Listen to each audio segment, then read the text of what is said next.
Alors, je suis à la leçon numéro 13 qui porte sur les tuples. Un tuple, c'est un type ordonné. Comme les listes sont des types ordonnés, donc ça ressemble à des listes. Essentiellement, un tuple est une liste, mais une liste qui est immuable. Donc ça, c'est le mot-clé important pour distinguer le tuple de la liste. Alors, sans plus tarder, regardons un exemple. Alors, pour noter les tuples, on va utiliser des paires de parenthèses. Ici, j'écris A est égal à paire de parenthèses vide. Ça, ce que ça représente un tuple vide. Donc, de la même façon, on représentait les listes avec des crochets. Les tuples, on les représente avec des paires de parenthèses. Alors, il y a un petit problème avec les tuples. Il faut faire très attention aux tuples parce qu'on peut les confondre avec des expressions. Parce que le problème, c'est qu'on utilise également les parenthèses pour entourer des expressions.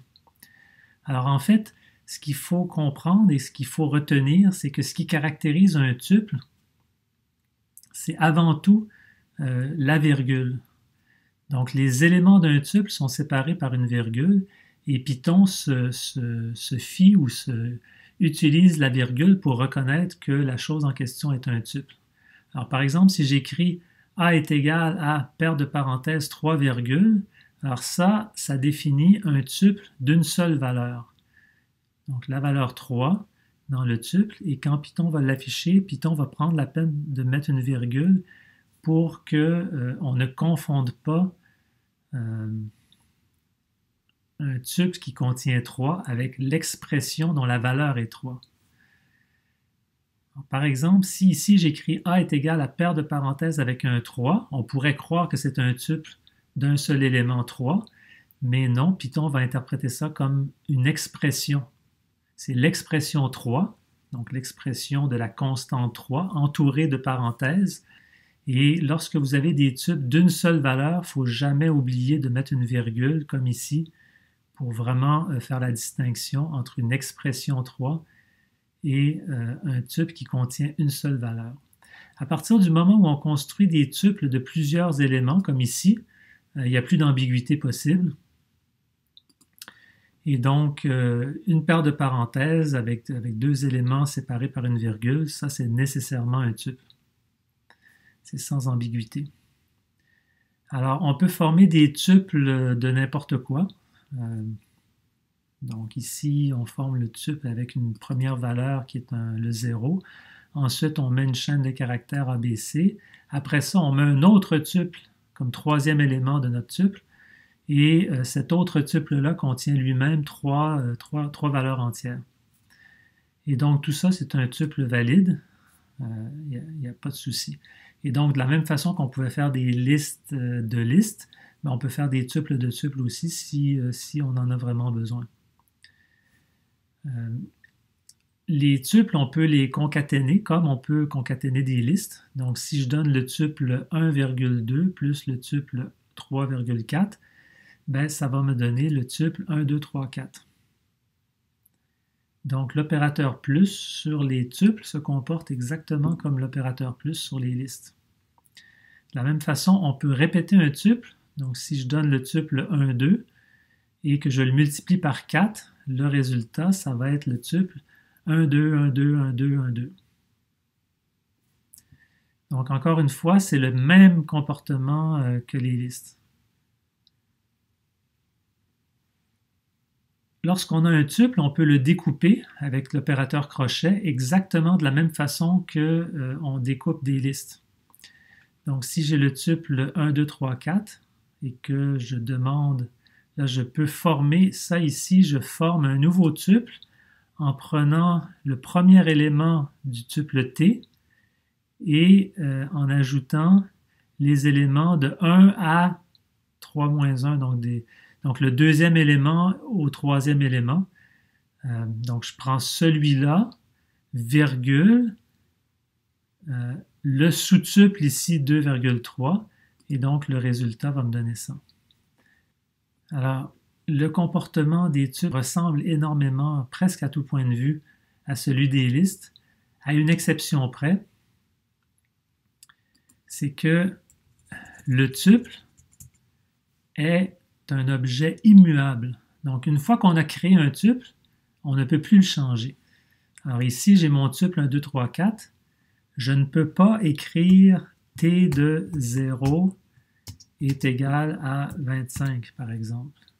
Ça, si j'essaye de faire ça, ça va me dire le tuple object, donc l'objet de type tuple, ne supporte pas l'affectation à ces éléments. Et c'est exactement le même message qui s'applique aux chaînes de caractères. Donc, je vous rappelle qu'une chaîne de caractères, c'est aussi un type séquentiel, mais qui est immuable. Alors, le tuple, c'est pareil. Une fois qu'on l'a créé, on ne peut plus le modifier.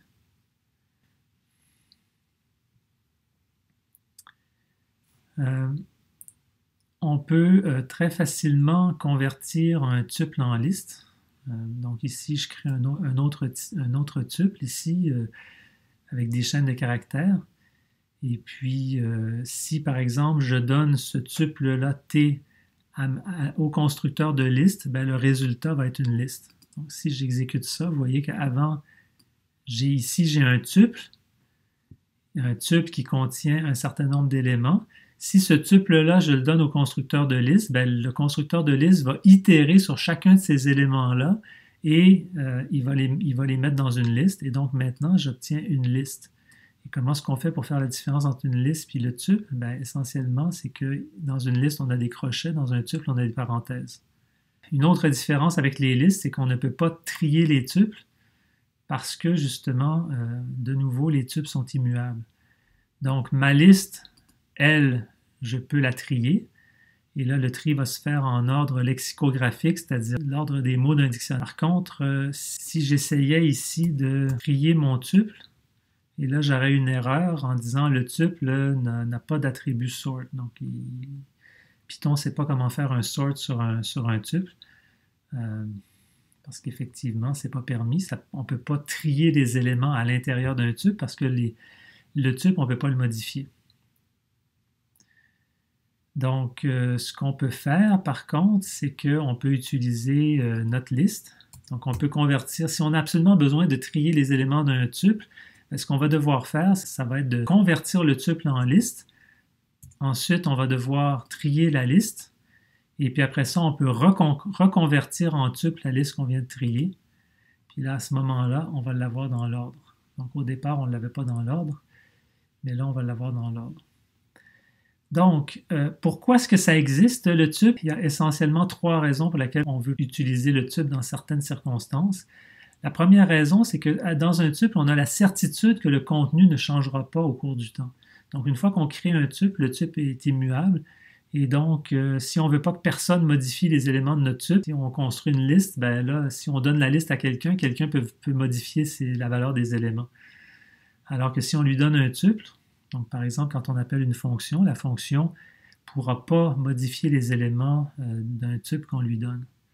Par contre, si on lui donne une liste, là, la fonction va pouvoir modifier les éléments de la liste. Donc, si on veut éviter ça, ben, on peut passer des tuples au lieu de passer des listes. Les mécanismes d'appel de fonction font appel aux tuples. Donc, quand on appelle une fonction, on met une paire de parenthèses, puis on énumère des arguments. Ben, en fait, les arguments lors d'un appel de fonction, c'est un tuple et on peut prendre les éléments d'un tuple et puis on peut s'en servir pour faire des appels de fonction.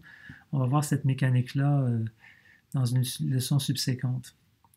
Et la troisième raison, c'est pour une raison d'efficacité. Puisque Python offre la garantie que les éléments sont constants, ils ne vont pas changer les éléments du tuple. L'interpréteur Python est en mesure de faire certaines optimisations. Et donc, certains traitements sur des tuples vont être un peu plus rapides que les mêmes traitements sur des listes. Donc, si vous ne voulez pas changer vos séquences, ben, il vaut mieux utiliser des tuples. Et puis, si vous voulez pouvoir modifier les éléments de vos séquences, ben, à ce moment-là, il vaut mieux utiliser des listes. Donc, c'est tout simplement ça. Pour de plus amples détails, je vous réfère à la documentation en ligne sur le site python.org. Et puis, si vous avez des questions, n'hésitez pas à les poser sur le forum de discussion. Merci de votre attention et à la prochaine.